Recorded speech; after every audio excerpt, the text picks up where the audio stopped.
CBSE class 12 chemistry हमारा chapter है electrochemistry. अगला क्वेश्चन है question number 23। Calculate del R G मतलब gives free energy, delta G not standard gives free energy of the reaction and log के सी। ठीक है, तो हमें लॉग के सी इक्विलिब्रियम कांस्टेंट और ये डेल जी मतलब चेंज है यहाँ पर गिब्स एनर्जी का। तो C D two plus aqueous plus Z N solid, Z N two plus aqueous plus C D solid. Given हमारे पास क्या है, तो ये दो इलेक्ट्रोड पोटेंशियल हमें गिवन है हाफ सेल के। यह क्वेश्चन ऑल इंडिया 2019 में 3 मार्क्स का पूछा गया था। एक बार आप इस क्वेश्चन को ट्राई करिए, फिर हम लोग आगे बढ़ते हैं। तो फिर से हमारे पास बस रिएक्शन चेंज है, वरना फार्मूलाज वही लगेंगे। देखते हैं, 3 मार्क्स का है तो धीरे धीरे आगे बढ़ेंगे। गिवन में हमने क्या लिखा, कुछ तो लिखा, तो जो हमारे पास गिवन था ये रिएक्शन हमने लिख लिया। फाइंड क्या करना है, तो डेल जी नॉट और लॉग के सी, यहाँ के सी से रिप्रेजेंट किया। ठीक है, यहाँ पर आपका के सी दिया हुआ था और हमें लॉग फाइंड करना है। लॉग के सी हमने देखा पहले क्वेश्चन में के सी आया था, पर वो बहुत पहले के क्वेश्चन थे, 10 to 15 ईयर्स पहले के। ठीक है, तो यहाँ पर 2019 मतलब 5 साल पहले का क्वेश्चन है। तो अब जनरली आपके लॉग के सी निकालने बोला जाता है, एंटी लॉग यूज़ करके के सी नहीं निकालने बोला जाता है। तो यहाँ पर हमारे पास देखना है सबसे पहले रिडक्शन किसका होगा तो और ऑक्सीडेशन किसका होगा। तो जिसका standard electrode potential more positive है उसका रिडक्शन होता है। तो अगर हम लोग यहाँ पर देखें तो -0.403 और -0.703 में मोर पॉजिटिव कौन है, तो CD2 प्लस है। तो CD2 प्लस का रिडक्शन होगा, मतलब Zn का आपका ऑक्सीडेशन होगा। सिंस E0 CD2 प्लस से CD is more than E0 Zn2 plus से Zn, CD2 plus is reduced, cathode पे रिएक्शन होगा, और Zn इज़ ऑक्सीडाइज, एनोड पर रिएक्शन होगा। तो सबसे पहले E0 ऑफ सेल निकालते हैं, क्योंकि डेल जी आर में हमें स्टैंडर्ड निकालना है, तो E0 चाहिए। तो E0 होता है आपका कैथोड माइनस एनोड। तो आपका जब इसको आप सॉल्व करिएगा गिवन से, तो आपका 0.36 वोल्ट आ जाएगा। फिर हम इस इक्वेशन में पुट कर देंगे। एन की वैल्यू क्या होगी, तो आप देख सकते हैं एन की वैल्यू 2 होगी। ठीक है, तो यहाँ पर 2 इंटू फेराडे की वैल्यू 96,500 होती है, और 0.36 यहाँ पर इक्वेशन 1 से। ठीक है, तो आप यहाँ पर लिख दीजिएगा, जैसे यहाँ पर मैंने लिखा है फ्रॉम 1, है ना। n is equal to 2, F की वैल्यू इतनी है, और फ्रॉम 1 से हमने क्या किया, E0 की वैल्यू ली। तो यहाँ पर आपका क्या आ जाएगा, -69,480 जूल पर मोल। तो आप माइनस का ध्यान रखिएगा, माइनस में आएगा। ठीक है, तो यहाँ पर माइनस साइन है ना। अब इसको आप किलो जूल में भी चेंज करके लिख सकते हैं, पर अभी हम जूल पर मोल में ही आगे बढ़ रहे हैं। अब E0 ऑफ सेल क्या होता है, तो E0 ऑफ सेल होता है 0.0591 डिवाइडेड बाय एन लॉग के सी। ठीक है, सारे फार्मूलाज को आप एक जगह लिख लीजिएगा, नर्स इक्वेशन हर एक चीज़ को, ताकि रिवीजन में आपको आसानी हो। तो लॉग के सी क्या हो जाएगा, तो ये इधर चला जाएगा, एन की वैल्यू 2 है, तो यहाँ पर E0 of cell into n divided by 0.0591। N की वैल्यू 2 होगी, E0 की वैल्यू 0.36, 0.591 है ना, स्टैंडर्ड मतलब 25 डिग्री सेल्सियस पे 12.18 आपकी वैल्यू आ जाएगी। तो लॉग के सी की वैल्यू निकालनी है, के सी तो नहीं निकालना है।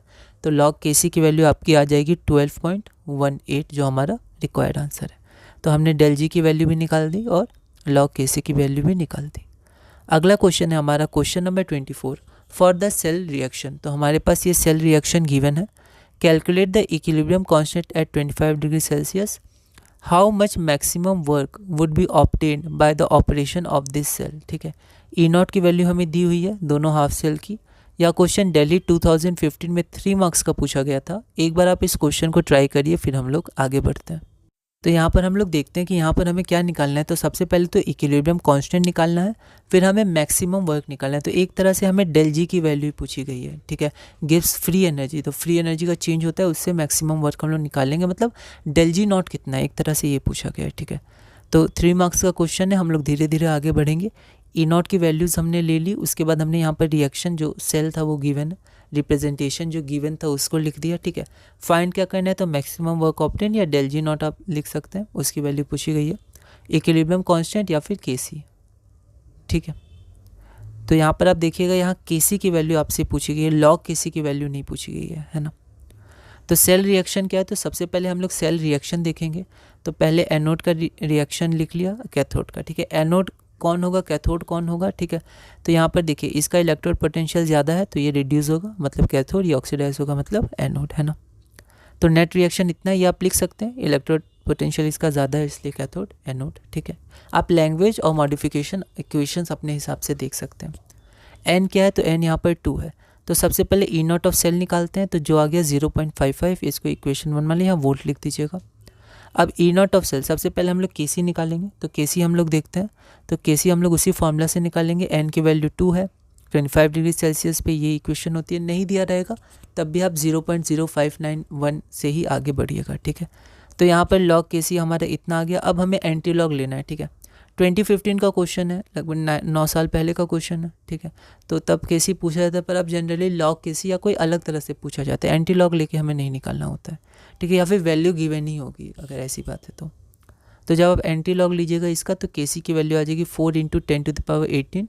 Therefore the equilibrium constant is 4 × 10⁻18। Maximum work हमारा डेल जी क्या हो जाएगा, -NF ई नॉट। तो यहाँ पर इक्वेशन 1 से हमने ई नॉट की वैल्यू पुट की, एफ की वैल्यू आपकी होती है 96,500 और एन की वैल्यू 2 है। तो जब आप इसको सॉल्व करिएगा तो आपका आंसर आ जाएगा -106,150, ठीक है। तो इसको आप किलो जूल में भी चेंज कर सकते हैं, तो 106.150 आ जाएगा, है ना। वरना आपका ऐसे आ जाएगा 106,150 जूल पर मोल, ठीक है। तो ये हमारा रिक्वायर्ड आंसर होगा। मैक्सिमम वर्क भी हमने निकाल लिया और केसी की वैल्यू भी, ठीक है। अगला क्वेश्चन है हमारा question number 25। Calculate the EMF and del G for the following cell. तो फिर से एक सेल दिया हुआ है, इसमें आपको EMF की वैल्यू निकालनी है और डेल जी की वैल्यू निकालनी है। ई नॉट ऑफ Mg2+ से Mg दिया हुआ है, Cu2+ से Cu दिया है। यह क्वेश्चन दिल्ली 2015 में 5 मार्क्स का पूछा गया था। एक बार आप इस क्वेश्चन को ट्राई करिए, फिर हम लोग आगे बढ़ते हैं। तो हम देख सकते हैं बस हमारा रिएक्शन चेंज हो रहा है, representation of galvanic cell change हो रहा है, वरना सब स्टेप सेम है। तो ये 5 मार्क्स का है, तो हम लोग अच्छे से आगे बढ़ेंगे। गिवन में हमने लिख दिया जो इलेक्ट्रोड पोटेंशियल दिया होता है स्टैंडर्ड, ठीक है। उसके बाद यहाँ पर हमने रिप्रेजेंटेशन ऑफ सेल लिख दिया, ठीक है। अब Mg2+, ठीक है। तो Mg2+ हमारा जो गिवन था उसको यहाँ लिख दिया और Cu2+ को भी हमने दोबारा गिवन को लिख दिया। हमें फाइंड क्या करना है, 5 मार्क्स का है, हम लोग अच्छे से आगे बढ़ेंगे। फाइंड करना है EMF ऑफ द सेल और del G for the cell, ठीक है। तो सबसे पहले हम नेट रिएक्शन लिख लेते हैं, ठीक है। 5 मार्क्स का, तो पहले एनोड लिखेंगे, फिर कैथोड लिखेंगे, उसके बाद नेट रिएक्शन हम यहाँ पर लिख लेंगे। तो यहाँ देख सकते हैं n = 2 हो जाएगा। अब हम जब नर्स इक्वेशन निकालेंगे, EMF लगाएंगे, EMF निकालने के लिए, तो हमें ई नॉट चाहिए। तो सबसे पहले ई नॉट हम लोग निकालते हैं, तो E not of cathode minus E not of anode. अब कौन सा कैथोड होगा, कौन सा एनोड होगा, तो इसका इलेक्ट्रोड पोटेंशियल ज़्यादा, आप चाहें तो यहाँ लिख सकते हैं, since the electrode potential of Cu2+ से Cu is greater than Mg2+ से Mg, Cu2+ is reduced and Mg is oxidized, ठीक है। इसका आपका ई नॉट ऑफ सेल आ जाएगा +2.71 वोल्ट। अब हम लोग नर्स इक्वेशन लगाएंगे, तो 25 डिग्री सेल्सियस पर लगा देंगे। अगर हम क्वेश्चन में देखें तो क्वेश्चन में यहाँ कहीं मेंशन नहीं किया है 25 डिग्री सेल्सियस, लेकिन फिर भी हम इसी को यूज़ करेंगे, हमने देखा है। तो यहाँ पर आपका हो जाएगा ई नॉट ऑफ सेल जो हमें 2.71 वोल्ट है और 0.051/n, n की वैल्यू हमारी 2 है, और यहाँ पर log Mg2+ से Cu2+। हमने गिवन में अलग से लिख लिया था इसको।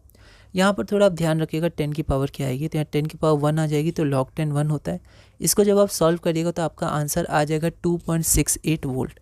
Therefore the EMF of the cell is 2.68 volt या अप्रॉक्सीमेटली 2.70 वोल्ट, या आप इसको नहीं भी लिख के डायरेक्ट 2.68 लिख सकते हैं। अब हमें डेल जी निकालनी है, तो डेल जी हमारा होगा क्या, -NFE ऑफ सेल, ठीक है। अब आप यहाँ ध्यान दीजिए, यहाँ पर आपको ई नॉट मतलब डेल जी नॉट नहीं पूछा है, आपको सिर्फ डेल जी पूछा गया है। तो उसके लिए हम लोग E of cell, EMF of cell use करेंगे। अगर डेल जी नॉट पूछा जाता तो हम लोग E not of cell, standard EMF of cell use करेंगे, ठीक है। अब जैसे मैं यहाँ पर कैलकुलेशन ईजी हो जाए, तो यहाँ पर 2.70 करके मानना है, तो इसको पहले ही लिख दिया। तो यहाँ पर आप n की वैल्यू 2 है, f की वैल्यू 96,500 होती है, और ई ऑफ सेल आपका 2.70 है। तो डेल जी की वैल्यू आपकी आ जाएगी 521.10 किलो जूल पर मोल, जो हमारा रिक्वायर्ड आंसर है, ठीक है। कैलकुलेशन ईजी करने के लिए, वरना आप इसको भी लेके आगे बढ़ सकते हैं, कोई दिक्कत नहीं है। तो ये हमारा क्वेश्चन पूरा हुआ। अगला क्वेश्चन है हमारा क्वेश्चन नंबर 26। इसमें भी हमें del G nought of reaction या स्टैंडर्ड पता करना है, EMF पता करना है, ठीक है, स्टैंडर्ड कंडीशन पे पता करना है, ठीक है।